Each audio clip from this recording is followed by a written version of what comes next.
Sun's going down, so it looks like it's going to be a wrap. But I want to tell you guys a little bit something real quick. So I want you to think about this before you guys buy a log splitter.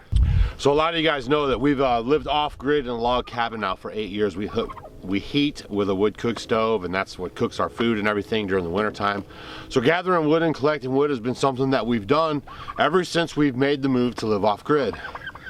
So last year I started kicking around the idea of getting a log splitter because, you know, I'm 51 years old, and even though I got a little life left in me, it was just time to start thinking about less wear and tear on the body earlier on so I can last longer.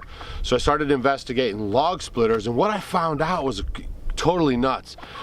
I found out that the Chinese are actually flooding the market with steel, and a lot of these companies are buying them, these log splitter companies, and so basically their log splitters are all made in China, and they're flooding the market with them, and you're buying these log splitters at some of your big box stores and farm and home stores, which are supposed to be, I would think, made in America, but that's not the case. So what happens is the Made in America company, good company like Swisher, who makes their log splitters right here in Missouri, that was another cool thing, they are getting squeezed out and can't pay good wages and keep their products in the big box stores because it's not price conducive. Like, they're losing money, they can't compete, so people don't buy them because a lot of you guys go into the big box stores, and the bottom line is you're worried about price, and we can't blame you for that.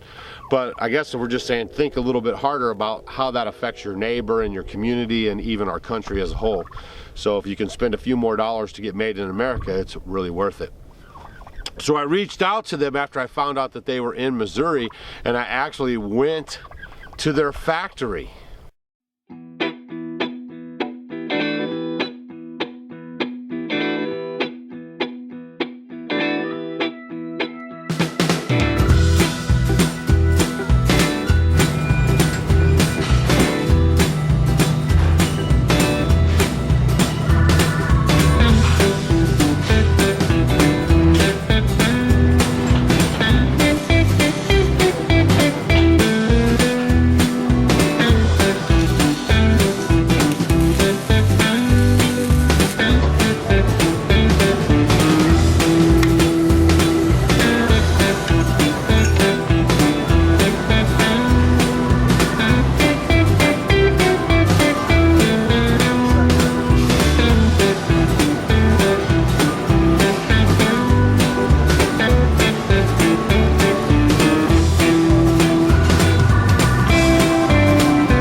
Got tired of push mowing the lawn, so in his mother's chicken house, he actually created a right-angled gearbox that he put on the rear wheel of the push mower.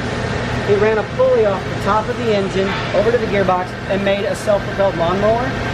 And then he tied a string to his tree in his front yard and let it make the circle while he drank his lemonade or iced tea. So that was really kind of the first self-propelled mower.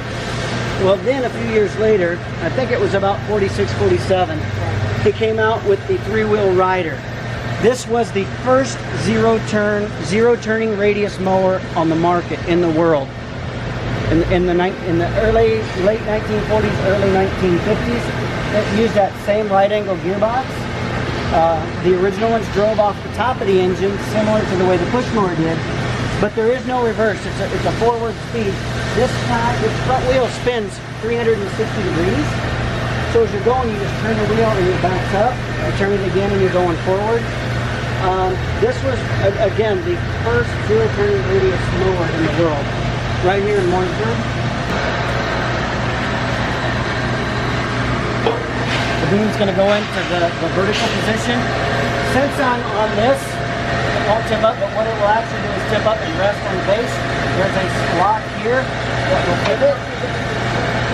and it locks on the beam so that it can't fall back down.